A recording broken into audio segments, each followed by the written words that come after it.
find out why the airport is swarming with Secret Service people in half an hour after we've opened up the paranormal files to see if there's anything genuine lurking there. According to some of the witnesses, there was a close encounter of the third kind. It sounds like a B science fiction movie. It just does, but there they were, and they weren't from here.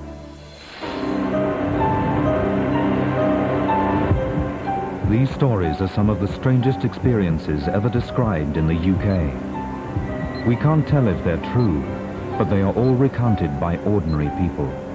Now they are your witnesses.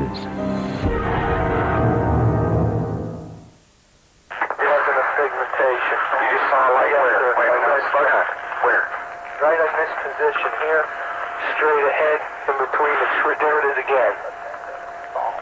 This unique audio recording is of conversations between US Air Force soldiers and their superiors as they investigate a series of strange lights in the UK's most outstanding and controversial UFO encounter, the Rendlesham incident. Yeah, it's a strange, small red light. You'll see out maybe a quarter to half mile, maybe further out. Still getting a reading on the meter, about 2 clicks. Over 3 nights, up to 40 US Air Force personnel from bases in Suffolk saw strange lights nearby. There are many conflicting accounts and interpretations of what actually happened in the forest. Even those who believe that something unusual happened do not all agree. Former Airman Larry Warren was one of the witnesses who came forward. On December 28, 1980, at that period in time, I was a security policeman at RAF Bentwaters, and I had a secret clearance. I was an airman first class, and I was assigned a D flight. That night, I showed up at 11:30 on the Bentwaters flight line for guard mount. I was in a 5-man group, and I was told to move off into the forest. The big event took place on the night of the 28th and the early morning of the 29th of December. This is when the huge spaceship landed.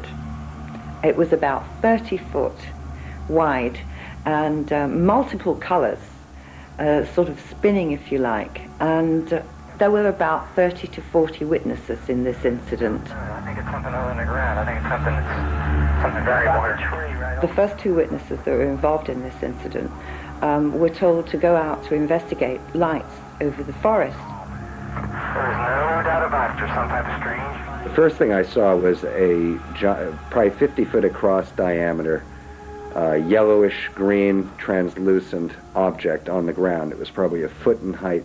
It was attached to the ground. It wasn't hovering above it, but had shape and definition. You could see through it at times periodically, and the lights went from green to yellow mist, is all I can describe it as. It was like a platform, but fluid. Beyond all this was a farmer's house, and there was a light on the second floor. There was a car in the driveway, and there were people probably outside watching this also. We do have evidence that the first incident took place because we've got the photograph of the landing site. Also, a patrol went out following this and took radiation readings. Setting your glow with a red flash.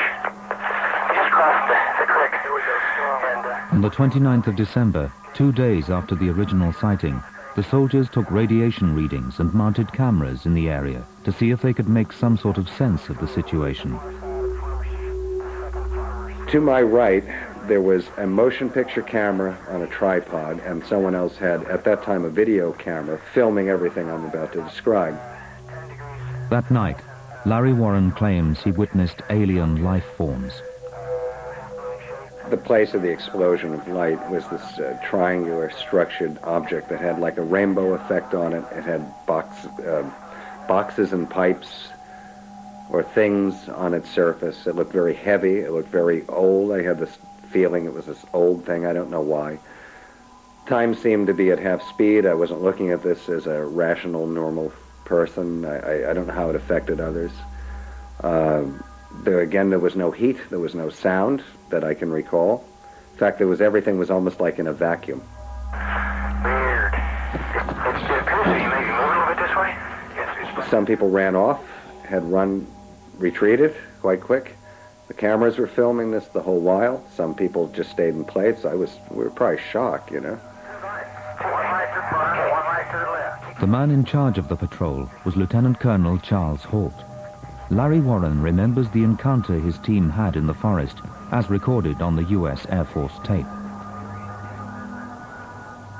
Holt's tape actually describes the beginning of this event, as seen from about 200 yards away through the trees, where the red light comes in and then there's an object or something explodes, and that's what they were seeing in Capel Green through the forest. Okay, we're looking at the thing. We're probably about 200 to 300 yards away. It looks like an eye winking at you. It's still moving from side to side. And when you put the star-scope on it, it sort of has a hollow center, a dark center. It's like a pupil of an eye looking at you and winking.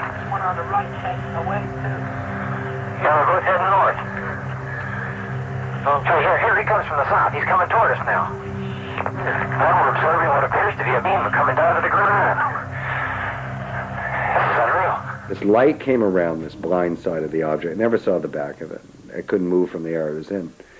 And inside the light were these, the light diminished in brightness. It was a foot off the ground, and there were what you'd only describe as children at that time. I wasn't the only one that did it. Some other people said I thought these were children.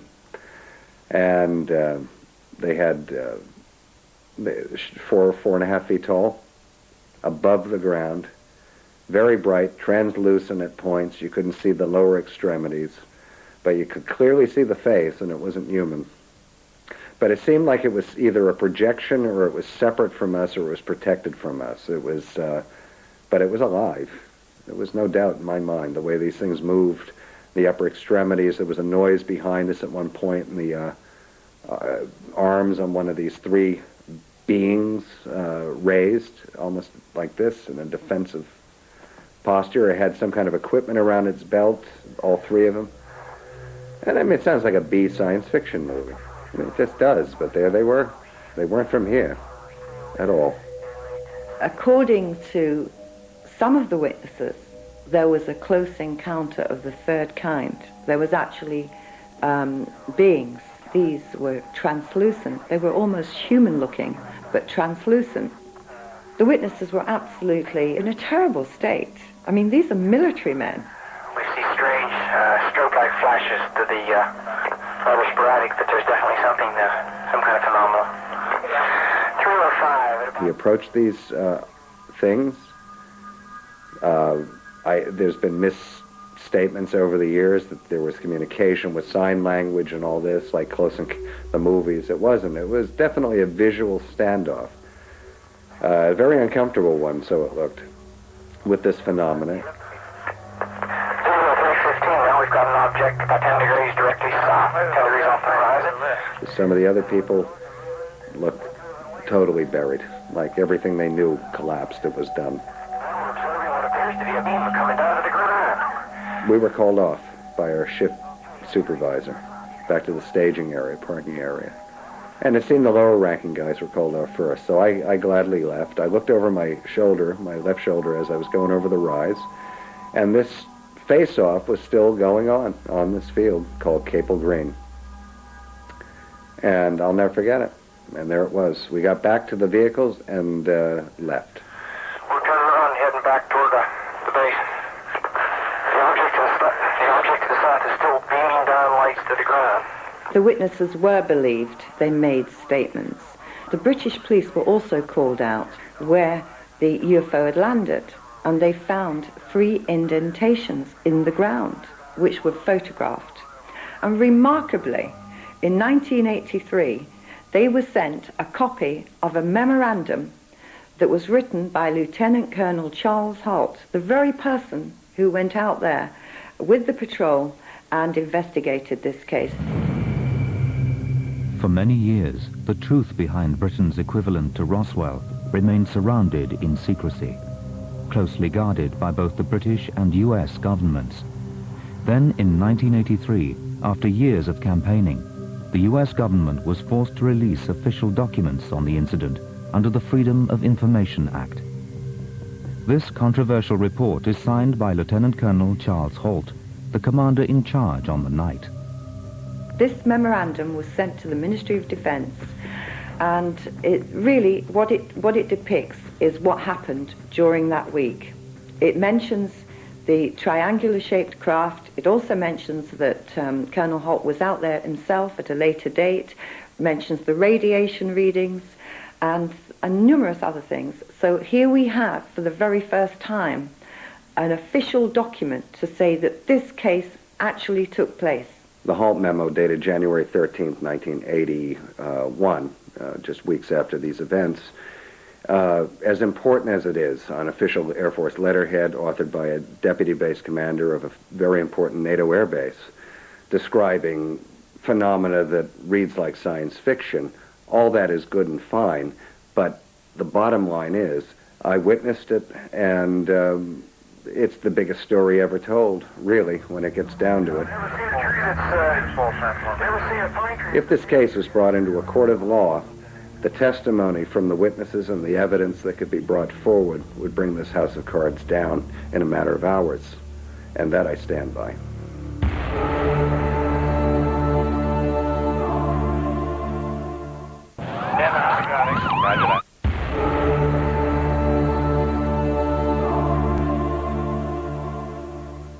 Over 3 nights in December 1980, a series of strange lights was seen at a U.S. Air Force base near Rendlesham Forest in Suffolk. The lights were investigated by military police, but they could find no explanation for the extraordinary sights. In an official memo written by Lieutenant Colonel Charles Holt, he described his men as reporting seeing strange objects in the woods.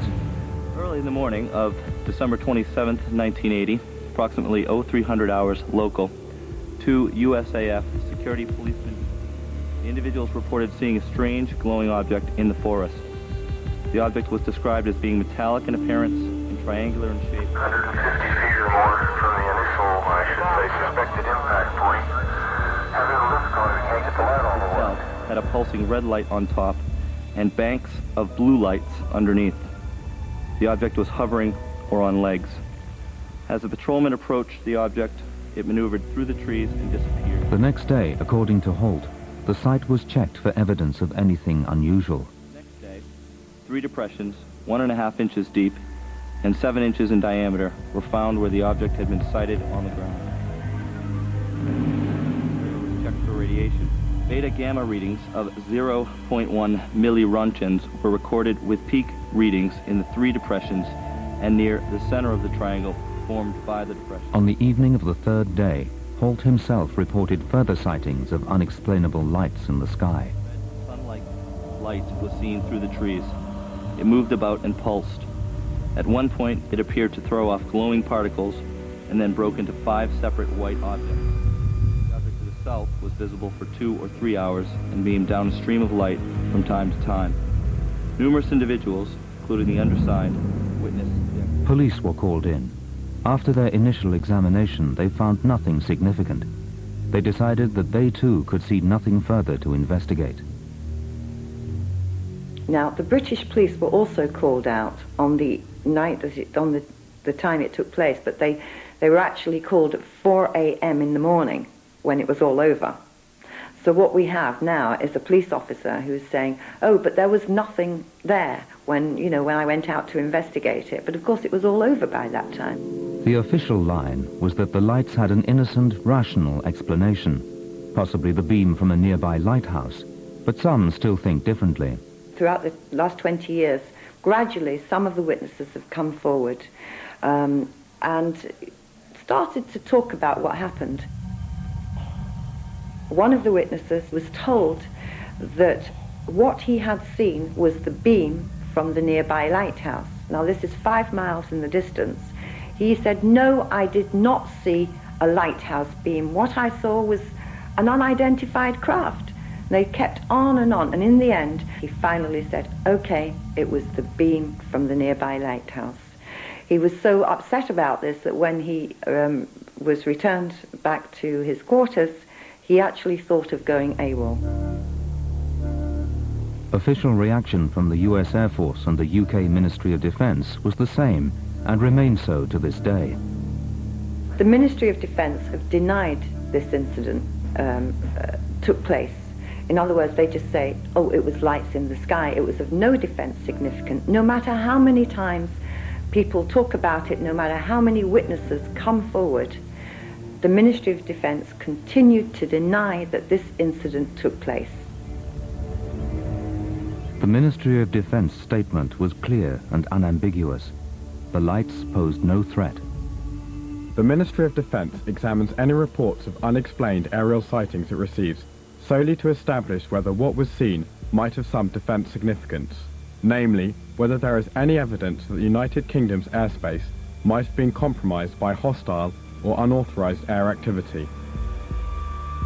The judgment was that there was no indication that a breach of the United Kingdom's air defences had occurred on the nights in question, and no further investigation into the matter was deemed to be necessary. The government of Great Britain has always said these events were of no defense significance. And I countered that by saying we had the largest backline supply of tactical nuclear weapons in NATO secretly housed in East Anglia. These objects were flying with impunity over the weapon storage areas, firing beams of light down to the ground at these hardened weapon storage areas, adversely affecting the ordnance in. That sounds to me like extreme defense significance. There are actually a number of reasons why the British and American governments would not want to admit that this very powerful incident took place. At that particular time, it was the height of the Cold War. The bases deployed nuclear weapons that we weren't supposed to know about. There was a lot of conflicts going on in the world. But if you actually look back on the historical records on ufology, you will realize that every case has been covered up, including, of course, Roswell. I've never seen a tree that's, never seen a pine tree that's been damaged react that fast. So is this Britain's Roswell? The conspiracy theorists and believers had a field day. Though they don't all agree, they felt they had credible eyewitness evidence of sightings of alien craft. But the Ministry of Defense and US Air Force still maintain that there was no threat to air defenses, even though nuclear weapons were stored nearby. There could be a whole host of reasons why we're talking about a cover-up. It could, in its simplest form, be bureaucracy. It could be red tape, and it's nothing more than that. I mean, our own Official Secrets Act here in the UK buries things for years. Some of it is quite trivial, and there's no reason why it shouldn't be released. It's just that that's the way bureaucracy works. Again, it could be that that's the way bureaucracy works regarding the Rendlesham events. Alternatively, it could be that there was no aliens involved at all, that the events in question were something that our own military forces were experimenting with, playing around with, that went wrong. So therefore there's a reason for hiding this. You know, military blunders in the past have been hidden for a long, long time. Again, if it is an alien presence, who knows the reasons why this may be kept secret. Amid the many conflicting stories of the Rendlesham incident, whether it was a lighthouse beam or other rational explanation, Larry Warren still believes that he saw alien beings that night. To the best of my knowledge, Larry's the only one that actually states that aliens were there at the time, were responsible for this, that he physically saw aliens. I'm not sure that any of the other witnesses to these events even talk about aliens. But to be fair to Larry, he said on many occasions that if you take Larry Warren out of the whole Rendlesham story, there is still a story there. And he's absolutely 100% correct. How do I know the truth on these events? I know from first-hand experience, and 23 years later I'm looking for answers still. I was 19 years old when it happened. I'm in my 40s now, and I'm still looking.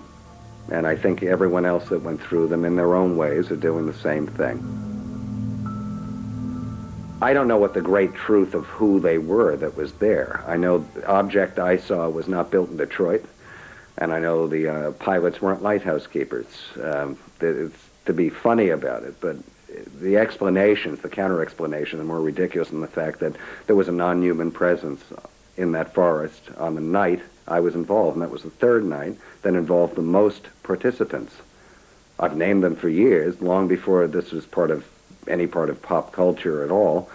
And the bottom line is, I wrote a book about this just to set the record straight on what happened to me. And 5 years later, I have never been sued for what I said, or naming the people and placing them in the roles they were in at all. Larry has had some difficulties, however. The U.S. government temporarily suspended his passport, restricting his freedom to travel. I can look at myself and say that I'm the first person ever to be an alleged whistleblower, and I am a government whistleblower, to have his United States passport suspended officially, which does not happen. Our passports are given to us, and it's a matter of constitutional right, unless you're a convicted felon. I'm not. I had mine suspended for a year, and with the simple reason that I spoke about sensitive defense issues on public soil, and it took a former United States Attorney General under 2 presidents, Ramsey Clark, to get it back. Now, I can't think of any witness over the last 50, 55 years in this subject that has had repercussions like that. Getting a definite heat reflection off the tree, about 3 to 4 feet off the ground? Yes, where the spot is, the same place as the spot. 20 years after the event, the Ministry of Defense released documents relating to the Rendlesham incident. But this was not enough to satisfy the believers. There were more than 150 documents, but there were really only 12 documents that were very important to the case. Most of them were just letters from the public or letters from MPs. I mean, over the years, members of Parliament have asked questions in the House of Lords, you know, but still, the Ministry of Defense denied that this incident was of any defense significance. We're looking at now, we're almost center. I had the opportunity to interview Margaret Thatcher in 1997. And of course, Margaret Thatcher was the Prime Minister in 1980 when this incident took place. I talked to her about military personnel, scientists, who are now coming forward and talking about their encounters. She turned around and said, "You have to have the facts, and you can't tell the people."